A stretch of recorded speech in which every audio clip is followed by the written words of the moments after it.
అనంతపురం జిల్లా శారదానగర్లో దారుణం జరిగింది. కన్న కొడుకు గొంతు కోసి అమూల్య అనే మహిళ బలవన్మరణానికి పాల్పడింది. సత్యసాయి జిల్లా రామగిరిలో డిప్యూటీ తహసీల్దార్గా పనిచేస్తున్న రవికుమార్ భార్య అమూల్య అని పోలీసులు గుర్తించారు.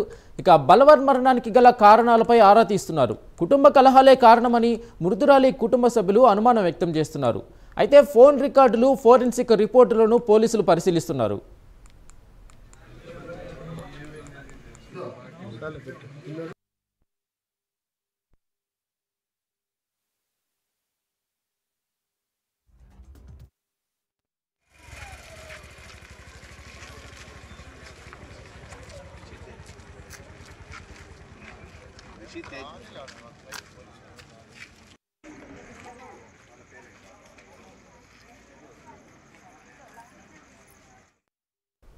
ఇక దీనిపై పూర్తి అప్డేట్ మా ప్రతినిధి నాగేందర్ రెడ్డి అందిస్తారు. నాగేందర్ రెడ్డి, చెప్పండి, దారుణ ఘటన ఎలా జరిగింది? పోలీసులు ఏం చెప్తున్నారు? చుట్టుపక్కల వారు ఎలాంటి సమాచారం ఇస్తున్నారు? వెంకట్, అనంతపురం నగర శివార్లోని జేఎన్టీ ఎదురుగా ఉన్నటువంటి రిషితేజ అపార్ట్మెంట్ లో బోయ రవికుమార్, అమూల్య దంపతులు అక్కడ నివాసం ఉంటున్నారు. అయితే రవికుమార్ శ్రీ సత్యసాయి జిల్లా రామగిరి మండల ఎంఆర్ఓ ఆఫీస్ లో డిప్యూటీ ఎంఆర్ఓగా ఆయన పనిచేస్తున్నారు.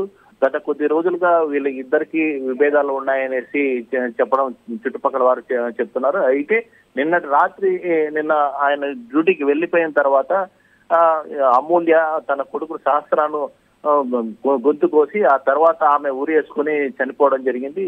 ఈ సాయంత్రం ఆయన డ్యూటీ నుంచి వచ్చిన తర్వాత రవికుమార్ తలుపులు తట్టారు. ఎంతసేపుకి రాకపోవడంతో ఆమెకు ఫోన్ చేశారు. ఫోన్ చేసినా కూడా ఆమె ఫోన్ లిఫ్ట్ చేయలేదు. అయితే అనుమానం వచ్చి చుట్టుపక్కల వారితో అడిగారు. అలాగే పోలీసులు కూడా సమాచారం ఇచ్చారు. పోలీసులు వచ్చి మెయిన్ డోర్ పగలగొట్టారు. ఆ తర్వాత బెడ్రూమ్ డోర్ పగలగొట్టేసి లోపలికి వెళ్లారు. అయితే గత కొద్ది రోజులుగా ఈయన కట్నం కోసం వేధిస్తున్నాడు అని చెప్పేసి ఆమె తల్లిదండ్రులు అక్కడికి వచ్చి చెప్పారు. ఆమె కర్నూలు జిల్లా వాసి. వాళ్ళు ఎప్పుడైతే మృతి చెందనే విషయం వాళ్ళ తల్లిదండ్రులు తెలిసింది, కర్నూలు నుంచి వెంటనే ఒకటికి అక్కడికి రాత్రి అర్ధరాత్రి లోపల చేరుకున్నారు. వచ్చేసి ఈ మరణానికి ప్రధాన కారకుడు ఆ భర్తేనో కట్నం కోసం వేధిస్తున్నాడు. పెళ్లి సమయంలో 70 లక్షల రూపాయల వరకు కట్నం ఇచ్చాం, అయినా కూడా కట్నం కావాలి, అదనపు కట్నం కావాలని వేధిస్తున్నాడు. రవికుమారి ప్రధాన కారకుడు, ఖచ్చితంగా అతను ఉరి తీయాలనేసి వాళ్ళ బంధువులు చెప్తున్నారు. అయితే డిఎస్పీ మాత్రం జరిగిన దానిపైన క్షుణ్ణంగా పరిశీలిస్తున్నాము. వాళ్ళ తల్లిదండ్రులు ఇచ్చిన ఫిర్యాదును కూడా పరిగణలోకి తీసుకున్నాము. అయితే ఇప్పటి వరకు అయితే ఆమెనే కొడుకు గొంతు కోసి ఉరి వేసుకున్నట్లు సమాచారం తెలుస్తుంది. ఇక్కడ ఉన్నటువంటి ఆనవాళ్ళను బట్టి ఆ రకంగా తెలుస్తుంది. అయితే ఇంకా ఏమన్నా పలు కోణాల్లో కూడా విచారిస్తున్నాము. ఇక్కడ చుట్టుపక్కల వారిని అలాగే బంధువుల నుంచి సమాచారం తీసుకుని ఆమెనే ఆత్మహత్య చేసుకుందా, లేకపోతే ఈయన టార్చర్ చేయడం వల్ల అలా చేసుకుందని పలు కోణాల్లో విచారించడం జరుగుతుంది. వెంకట్, అయితే నాగేందర్ రెడ్డి, అపార్ట్మెంట్ లో ఉన్న చుట్టుపక్కల వారు ఏం చెప్తున్నారు? వారిద్దరి మధ్య ఏమైనా గొడవలు అవుతుండడం, లేకుంటే ఆమె మానసిక పరిస్థితి ఏమైనా తేడాగా ఉండడం, ఇలాంటి ఏమైనా సమాచారం ఇచ్చారా? ఆమె చుట్టుపక్కల వారితో కూడా చాలా బాగుండేది. చాలా అనేక పర్యాయాలు చుట్టుపక్కల వారితో కూడా సంభాషించినట్లు తెలుస్తుంది. తన భర్త అదనపు కట్నం కోసం వేధిస్తున్నాడు, టార్చర్ చేస్తున్నారు అనేసి గతంలో కూడా చుట్టుపక్కల వారితో కానీ ముఖ్యంగా వాళ్ళ తల్లిదండ్రులతో అనేక పర్యాయాలు చెప్పింది. 70 లక్షలు కట్నం ఇచ్చా కూడా ఇంకా అదనంగా కట్నం ఇవ్వమని నన్ను వేధిస్తున్నాడు, మీరు ఎలాగైనా ఇవ్వాలని చెప్పడం జరిగింది. దానిపైన కూడా తల్లిదండ్రులు కూడా అనేక పర్యాయాలు మాట్లాడినట్టు తెలుస్తుంది. అయితే చుట్టుపక్కల వారితో ఆమె చాలా మానసికంగా పరిస్థితి బాగుంది, చాలా మంచి వ్యక్తి, ఆమె చాలా బాగా మాట్లాడేది, అందరితో కలుపుకోలుగా ఉండేదని చుట్టుపక్కల వారు చెప్తారు. కేవలం భర్త వేధించడం వల్లనే ఆయన ఆమె చనిపోయినట్లు చెప్పడం జరుగుతుంది. అయితే ఏ తల్లి కూడా కొడుకుని కర్కశంగా చంపేసి ఆమె చావుకు తెచ్చుకోరు. భర్త ఏ రకంగా వేధిస్తుంటే ఆమె 3.5 సంవత్సరాల బాలుడిని చంపేసి ఆమె ఎలా చనిపోతుంది?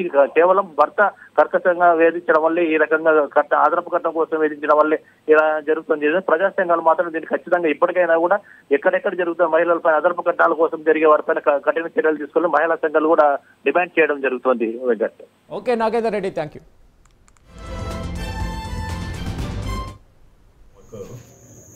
ఇక్కడ జేఎన్టీలో అనంతపురం టౌన్ జేఎన్టీ దగ్గర రిషితేజ్ అపార్ట్మెంట్ ఫ్లాట్ నెంబర్ 302లో 303లో ఒక అమ్మాయి హ్యాంగ్ చేసుకుని ఒక పిల్లవాడు చనిపోయిన చెప్పి సమాచారం వచ్చింది. దాని మీద ఇక్కడ మా సయ్య గారు మేము వచ్చేసి విజిట్ చేసాం. ఇక్కడికి వచ్చి చూస్తే ఆమె భర్త ఈరోజు మార్నింగ్ 10:30కి 10 ఆఫీస్కి వెళ్ళాడు. అతను డిప్యూటీ తహసీల్దార్గా రామగిరిలో పనిచేస్తూ ఉన్నాడు. వెళ్ళిన తర్వాత ఈరోజు ఈవినింగ్ 6 చిల్లర ఆ ప్రాంతంలో వచ్చాడు. అతను వచ్చి తలుపు కొడితే ఎవరు తలుపు తీయకపోవటం వల్ల కిందకి వెళ్ళి చూసుకొని పిల్లలు కింద ఏమైనా ఉన్నారని చూసుకుంటే కింద లేనందువల్ల మళ్ళీ పైకి వస్తే పైన చెప్పల్స్ అవి కనపడినాయి. దాంతో అనుమానం వచ్చేసి ఆ పక్కన ఈ ఇంటి ఓనర్ని అలానే ఈ పక్కన నైబర్స్ని ఈలోగా మాకు వచ్చిన మా కానిస్టేబుల్ సమక్షంలో మెయిన్ డోర్ని బ్రేక్ చేసి లోపలికి వెళ్తే లోపల సెకండ్ బెడ్రూమ్లో కూడా బోల్డ్ చేసింది. ఆ బోల్డ్ చేసిన డోర్ని కూడా బ్రేక్ చేసి లోపలికి వెళ్ళి చూస్తే అక్కడ చిన్న పిల్లవాడు నెక్ కట్ అయి ఉంది, చాకు కూడా పక్కనే ఉంది.